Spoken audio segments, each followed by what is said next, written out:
here is Developing Stories. My name is Remy Allen. The Court of Appeal sitting in Akure has granted a stay of proceedings in the lawsuit seeking judicial interpretation on the eligibility of Governor Lucky Ayedatiwa of Ondo State to contest in the next governorship election in the state in 2028. The decision of the appellate court also put on hold the pending judgment of the Federal High Court sitting in Akure on a suit filed by Dr. Akindele Egbuwalo, a chieftain of All Progressives Congress APC, seeking the intervention of Section 137, subsection 3 of the Constitution on eligibility of Governor Ayedatiwa to contest in governorship election again.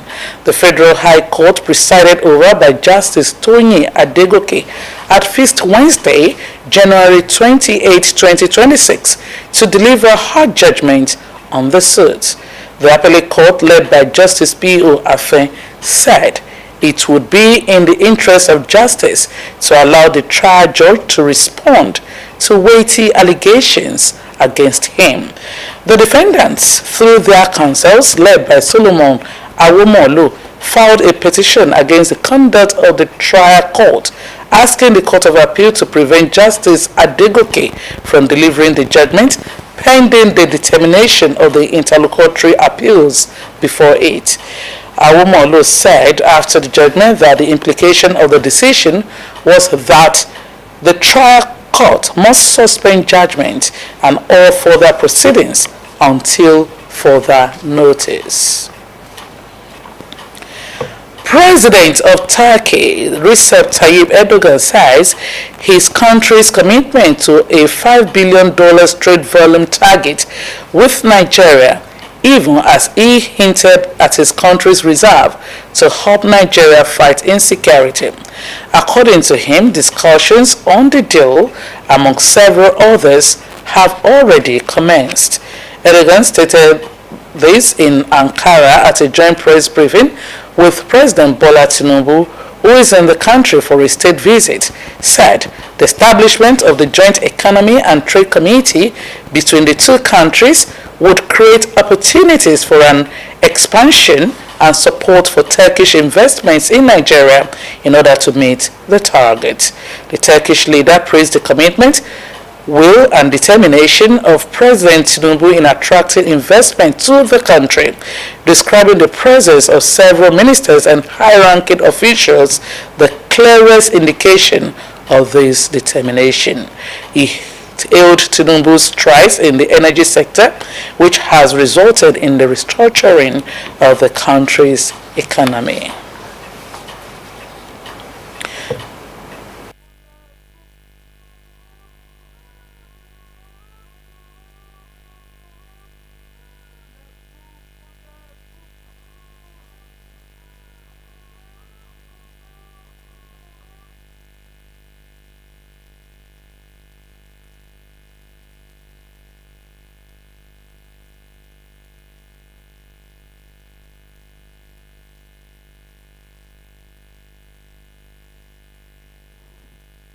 I will take the Governor Ayedatiwa eligibility story again. The Court of Appeal sitting in Akure has granted a stay of proceedings in the lawsuit seeking judicial interpretation on the eligibility of Governor Lucky Ayedatiwa of Ondo State to contest the next governorship election in the state in 2028.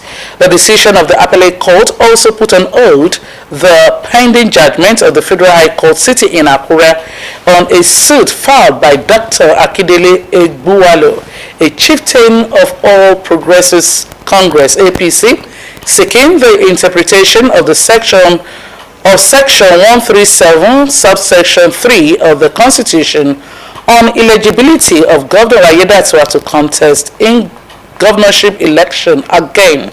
The Federal High Court, presided over by Justice Tony Adegoke, had fixed Wednesday, January 28, 2026, to deliver her judgment on the suit.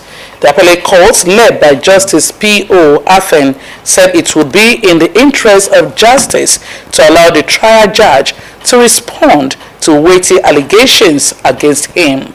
The defendants, through their counsels, led by Solomon Awomolo, filed a petition against the conduct of the trial court, asking the Court of Appeal to prevent Justice Adegoke from delivering the judgment pending the determination of the interlocutory appeals before it.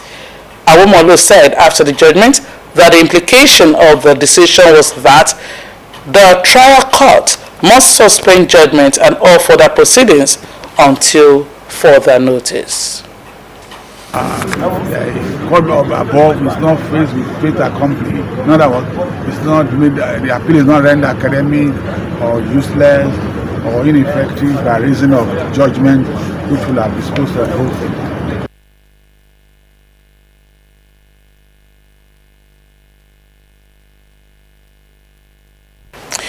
President Bola Tinubu has asked the Senate to approve a bill seeking to amend the Court of Appeal Act to increase the number of justices from 70 to 110 as part of reforms aimed at strengthening Nigeria's appellate justice system.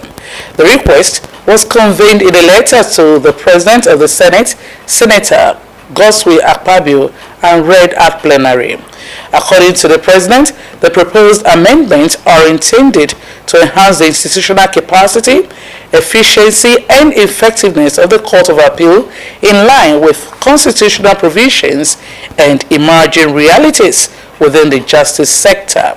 He said the central feature of the bill is the expansion of the court's bench to cope with rising caseloads and operational pressures.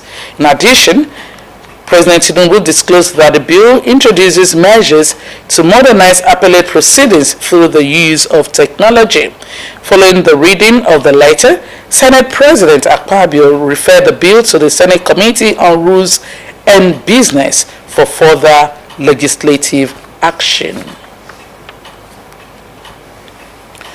President of the Senate, Godswill Akpabio, has raised the alarm over the escalated cost of food and the grave threat of hunger across the country, calling for urgent, coordinated national action to avert a deepening food crisis. Senator Akpabio spoke in his welcome address at the first sitting of the Senate after the Christmas and New Year recess, warning that rising food prices and hunger now pose a grave challenge to national stability and the well-being of citizens. Citing a recent United Nations projection that up to 35 million Nigerians will face hunger this year, he described the situation a national emergency requiring immediate legislative, executive, and societal response. He said the worsening cost of food has placed unbearable pressure on households, particularly the most vulnerable, stressing that the Senate must act decisively to strengthen food security and protect citizens from the harsh effects of inflation. Akpabio added that the Senate would intensify its focus on policies and laws that support agricultural productivity, stabilize food supply chains, and ease the burden of rising prices on ordinary Nigerians. Former Nigerian Petroleum Minister Diziani Alise Madueke has denied multiple bribery charges as a trial opened at Southwark Crown Court in London, where prosecutors accused her of living a life of luxury funded by illicit payments.